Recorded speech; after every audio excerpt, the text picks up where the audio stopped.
I actually get quite a lot of personal criticism for my own focus on the business of being an author. Some people think if you talk about business, then you must not care so much about the craft or the language.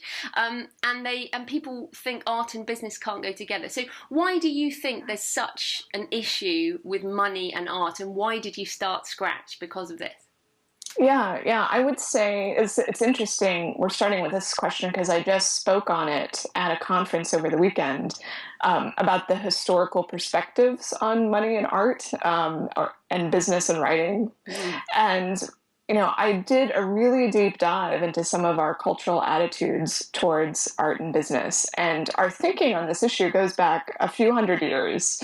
So it's kind of like there's this like ingrained idea in the culture that the two things are antithetical to each other. And that idea was invented. It was invented by someone who was frustrated with his sales and felt like the only way to rescue his art was to say that it was superior because that it didn't sell.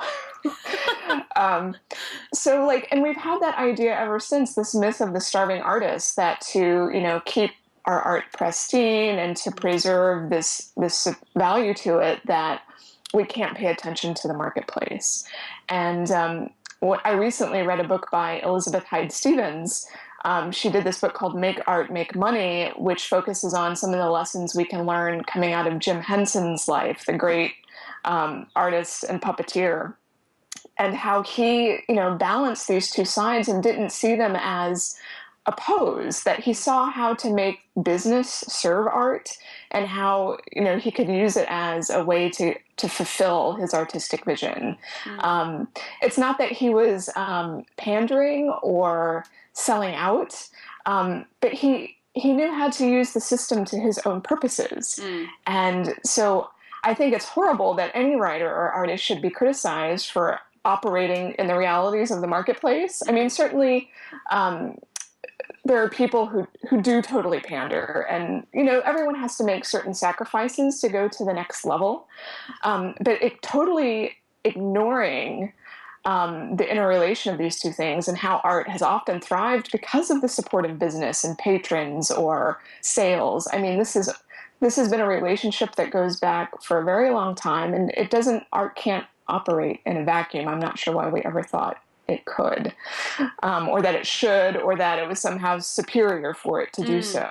I think the tension that results is actually quite healthy. We need a little bit of that fence, a little bit of that challenge to push us to do better, to go further, to think creatively.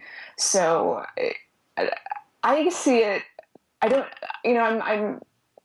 It strikes me that sometimes when I talk about these issues, I don't want to sound like strident. Like, I don't take it really, really seriously. Like, I'm sincere about advocating that writers think about the art and the business as something that can successfully play together.